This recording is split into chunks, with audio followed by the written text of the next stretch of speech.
Hello बच्चों, let's read this question. This question says, पहले तो आपको असर्शन रीजन पढ़ना है दोनों। Read the assertion and reason carefully to mark the correct option out of the options given below. है ना, जो नीचे ऑप्शन दिया हुआ पहले उसको पढ़ लें, असर्शन रीजन पढ़ लें और उसको समझ करके आप एक सही ऑप्शन को चूज करें। बोला हुआ है ऑप्शन ए में, अगर असर्शन और रीजन दोनों सही हैं और रीजन एक सही एक्सप्लेनेशन है असर्शन का, तो आप ए लिखो। ठीक है, आपको बोला है बी लिखने को। आप बी तब लिखोगे जब असर्शन भी सही है, रीजन भी सही है, लेकिन रीजन एक सही एक्सप्लेनेशन नहीं है असर्शन का। आप सी तब लिखोगे if assertion is true but reason is false. Assertion तो सही है लेकिन रीजन फॉल्स है। आप डी तब लिखोगे जब असर्शन और रीजन दोनों के दोनों फॉल्स है। आप ई तब लिखोगे जब असर्शन भी फॉल्स है लेकिन रीजन ट्रू है। मूविंग टुवर्ड द असर्शन, क्या है असर्शन देखें।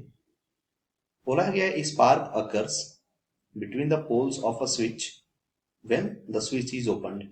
बोला गया है जैसे किसी सर्किट के स्विच को ओपन करते हैं वैसे ही स्पार्क प्रोड्यूस होता है। ये असर्शन रहा। रीजन बोला हुआ है कि current flowing in conductor produces a magnetic field. Magnetic field produce करता है कभी भी current carrying conductor. Key concept पे आते हैं। की कॉन्सेप्ट क्या है इसका। Coming to key concept, key concept क्या है देखते हैं इस क्वेश्चन के पीछे। मतलब क्या कॉन्सेप्ट लगने वाला है, क्या कॉन्सेप्ट अप्लाई होने वाला है। तो आपको एक सपोज हम मान लेते हैं कि एलसीआर सर्किट है ना, जिसमें इंडक्टर है और ये कैपेसिटर है और ये रेसिस्टर है ना, जिसका रेसिस्टेंस आर है, और ये एक सोर्स से कनेक्टेड है ना, जिसमें ये की के जो है वो की है यानी स्विच है, और ये रहा स्विच के। तो बोला क्या गया है ना, इसी के ऊपर ये सवाल है। एलसीआर सर्किट, किसी भी सर्किट को आप कंसीडर कर सकते हैं वैसे। चलो समझते हैं। तो in an LCR circuit, in any LCR circuit, किसी एलसीआर सर्किट को अगर हम ले लेते हैं, यानी कि ये एल, ये ले लो सी, और ऐसे ही ये ले लो आर।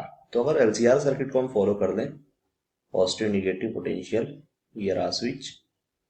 तो जैसे ही बोला गया है स्विच को ओपन किया जाता है, मतलब पहले स्विच क्लोज था, पहले स्विच बंद था, मस्त करंट फ्लो हो रहा था, सपोज कर लो आई। लेकिन जैसे ही हम बंद करते हैं ना, तो इसका फ्लो तो बंद हो जाता है, जो एक्चुअल करंट का फ्लो है ना वो बंद हो जा रहा है। लेकिन है ना, due to some induced magnetic field या फिर फ्लक्स की चेंजिंग की वजह से हमारे पास यहाँ पर एक बैक ईएमएफ प्रोड्यूस हो रहा है। हमने स्विच को ऑफ कर दिया है, बंद कर दिया, ओपन कर दिया है, फिर भी एक बैक ईएमएफ सेटअप हो रहा है ना, क्योंकि जब भी एक मैग्नेटिक फील्ड चेंज हो रही होती है तो मैग्नेटिक फ्लक्स मिलता है, और मैग्नेटिक फ्लक्स के चेंज की वजह से हमें एक बैक ईएमएफ सेटअप होता है। तो उस बैक ईएमएफ के सेटअप से या फिर बैक करंट के सेटअप से हमें क्या देखने को मिलता है, स्विच ऑफ करने के बाद भी स्पार्क होता है। ठीक है ना, तो मतलब ये वाला तो सही है कि एक स्पार्क तब हो सकता है पोल्स के बीच में जब स्विच क्या हो, है ना, क्या हो, स्विच जब ओपन हो। ठीक है, या फिर ओपन की जाए। दूसरा बोला है current following in the conductor produces magnetic field. Obvious सी बात है यार, according to Oersted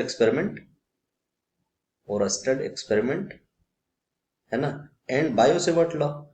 Biot-Savart law और ओरस्टेड एक्सपेरिमेंट क्या कहते हैं कि कभी भी कोई करंट कैरिंग कंडक्टर होगा तो हमेशा मैग्नेटिक फील्ड प्रोड्यूस करेगा। तो बात तो दोनों सही है, लेकिन कहीं न कहीं सही दोनों है, लेकिन एक्सप्लेनेशन हमें लगता है जहां तक नहीं सही है। क्यों नहीं सही है ना, क्योंकि बैक ईएमएफ की बात कहीं नहीं की गई है, ना मैग्नेटिक फ्लक्स की बात की गई है, ना कहीं स्पार्किंग की बात की गई है। ठीक है, so both option are correct but explanation is not correct. So option second will be your correct option, other option will be incorrect और wrong. So I hope you understood it well. Thank you so much.